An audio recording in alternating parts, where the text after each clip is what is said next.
जय हिंद साथियों। और आज के हम लोग इस वीडियो में बात करने वाले हैं द नेशनल हेराल्ड केस के बारे में, जिसके बारे में हम लोग बहुत सारी कहानियां सुने होंगे, बहुत सारे चर्चे सुने होंगे। आखिरकार ये नेशनल हेराल्ड केस है क्या? तो बात जो है 1938 की है, आज़ादी से पहले की। जो हमारे गुलाब वाले चाचा हैं, जिनको जबरदस्ती प्रधानमंत्री बनाया गया था, उन्होंने एक अखबार शुरू किया जिसका नाम था द नेशनल हेराल्ड। धीरे धीरे जब ये 1938 ईस्वी में स्टार्टिंग हुआ तो ये एजीएल के थ्रू स्टार्ट हुआ था, एसोसिएट जनरल लिमिटेड। एजीएल का फुल फॉर्म याद रखिएगा आप लोग, एसोसिएट जनरल लिमिटेड, जिसके सहयोग से 1938 में द नेशनल हेराल्ड स्टार्ट हुआ। उस समय एक पेपर था, जिस प्रकार से द हिंदू आता है, दैनिक जागरण या जो ही चीज़ आती हैं। आगे चलकर कि ये कैसे केस बना, जब 1938 में धीरे धीरे स्टार्ट हुआ तो कंपनी का जो है प्रॉफिट होने लगा। आज़ादी से पहले की बात है। हालांकि उस समय कहा जाता है कि बहुत सारे लोग उसमें शामिल थे उस कंपनी को स्टार्ट करने में, लेकिन मुख्य रूप से जिनका नाम आता है ये चाचा का आता है। और सन 2000 आते आते यानी कि लगभग 62 सालों में इस कंपनी ने 5000 करोड़ रुपए का 5000 करोड़ रुपए का प्रॉफिट किया। 5000 करोड़ का प्रॉफिट करने के पश्चात कुछ दिनों के बाद क्या होता है, 2008 ईस्वी में पता चला कि कंपनी अब घाटे में चलने लगी। क्या पता चला कि कंपनी अब घाटे में चलने लगी।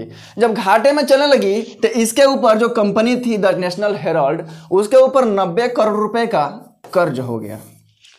तो जब कर्ज हो गया तो द नेशनल हेराल्ड केस के उस समय यानी कि 2008 में जो उसके कंपनी के डायरेक्टर थे वो सोनिया गांधी, राहुल गांधी और मोतीलाल बोहरा, ऑस्कर फर्नांडिस और सैम पित्रोदा, इन 5 नाम के व्यक्ति थे जो कि उस कंपनी को चला रहे थे।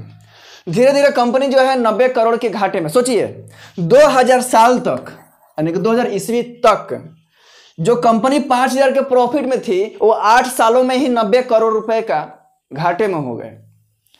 ऐसे चलते क्या हुआ कि सोचा गया कि कंपनी घाटे में चल रही है तो इस कंपनी को क्यों ना बेच दिया जाए।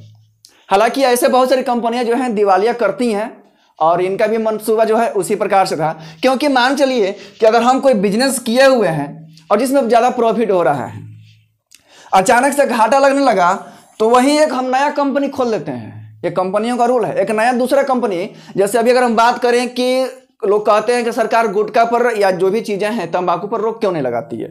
जैसे मान लीजिए कि अभी कोई एक ब्रांड का आ रहा है, दाने दाने में केसर कदम, तो वैसे जो है अगर इस पर सरकार प्रतिबंध भी लगा देगी तो ये जो कंपनी का मालिक है वो इसका रैपर चेंज करके उधर से दूसरे नाम से लॉन्च कर देगा, अगर इसमें कोई कमी पकड़ाती है तो। ऐसे ही हालांकि बहुत सारी कंपनियां करती हैं। तो इसके ऊपर जो है 90 करोड़ रुपए का, द नेशनल हेराल्ड पर 90 करोड़ रुपए का कर्ज हो गया। अब सोचा गया कि क्यों ना इस कंपनी को बेच दिया जाए। तो बेच दिया जाए यानी कि दूसरे के हाथों में बेच दिया जाए।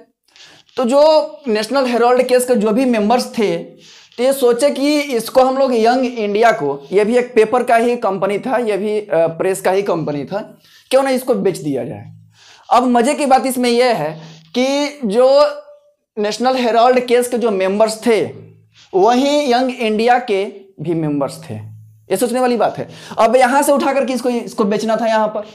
तो इसमें क्या हुआ कि अब ये समझ सकते हैं थोड़ा सा यहां पर कि अगर हमारे पास 5000 रुपए का संपत्ति है जो हमने प्रॉफिट कमाया है, अब मेरे ऊपर 90 करोड़ रुपए का कर्ज हो गया, तो क्या उस 5000 रुपए में से 90 करोड़ रुपए नहीं चुकाए जा सकते हैं? लेकिन नहीं, ऐसा क्या हुआ कि जो 90 करोड़ रुपए का कर्ज था, सोचा गया कि इसको बेच दिया जाए यंग इंडिया को, नेशनल हेराल्ड से यंग इंडिया को। अब दोनों जो है एक ही कंपनी के डायरेक्टर थे, दोनों कंपनी डायरेक्टर क्या थे, एक ही थे। तो इन्होंने एक मीटिंग बुलाई और उस समय जो हमारे देश में सरकार थी कांग्रेस की सरकार थी, जिनके कार्यकाल में 2 प्रधानमंत्रियों ने खुद को भारत रत्न से सम्मानित किया था, खुद को किया था। एक्चुअली मैं भी क्लास के बाद खुद को सम्मानित करके देखूंगा कैसा लगता है। तो उस समय कांग्रेस की सरकार थी जो कि मीटिंग बुलाई। अब मीटिंग में कौन गया भाई? कांग्रेस की सरकार में उस समय भी आपका अध्यक्ष में सोनिया गांधी, राहुल गांधी, यही सभी लोग थे।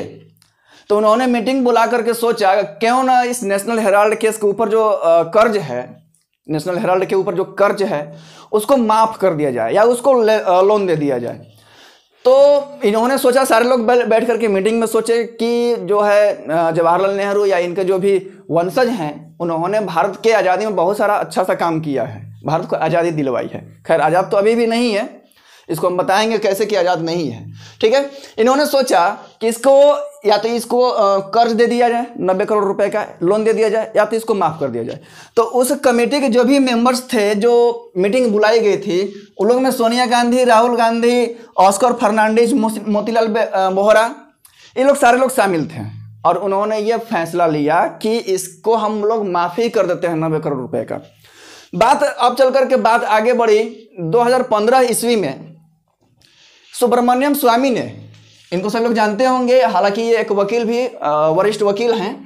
2015 ईस्वी में इनके ऊपर जो है एक केस कर देते हैं, और केस में जो भी पैसे थे उसको, मतलब केस में आरोप लगाया जाता है कि उस पैसे का उपयोग जो है दुरुपयोग किया जा रहा है अलग अलग क्षेत्रों में। आगे चल करके इनका केस बढ़ते गया, ईडी के पास पहुंचा। ईडी का देखिए आप लोग याद कर लेंगे फुल फॉर्म क्या होता है, डायरेक्टोरेट ऑफ इन्फोर्समेंट भी होता है, या इसको इन्फॉर्मेंस भी पहले लिख दिया जाता है, डायरेक्टोरेट भी पहले बाद में लिख दिया जाता है। यानी कि इन्फॉर्मेंस डायरेक्टोरेट भी होता है और डायरेक्टोरेट ऑफ इन्फोर्समेंट भी होता है। हालांकि कुछ दिन पहले ही ये चर्चा में बात आया, क्योंकि इसका जो है फिर से डेट दे दिया गया है नेक्स्ट कुछ दिनों में। तो ईडी ने बुला करके कांग्रेस के जो अभी नेता हैं, युवा नेता जो हैं, उनको बुला करके ईडी पूछताछ किया, जिसमें लगभग लगातार कितने घंटे तक उसमें चला था। अब जो उस पार्टी के समर्थक थे, पहले भ्रष्टाचारियों के खिलाफ सत्याग्रह चलता था, अब भ्रष्टाचारियों को बचाने के खिलाफ सत्याग्रह स्टार्ट किया गया। तो जो उनके पार्टी के समर्थक थे, जाकर के ईडी के ऑफिस के सामने धरना दिए थे, और धरना में बोले यहीं कि आज वह ढील दा। उसके बाद जो क्या हुआ कि इसको अगला डेट मिला हुआ है। ऐसे भारत में बहुत सारे केसेस चलते रहते हैं, और जितने भी अभी भारत में जो भी पेंडिंग केसेस हैं वो 45 मिलियन है। अब फिर मिलेंगे नेक्स्ट वीडियो में, तब तक के लिए जय हिंद।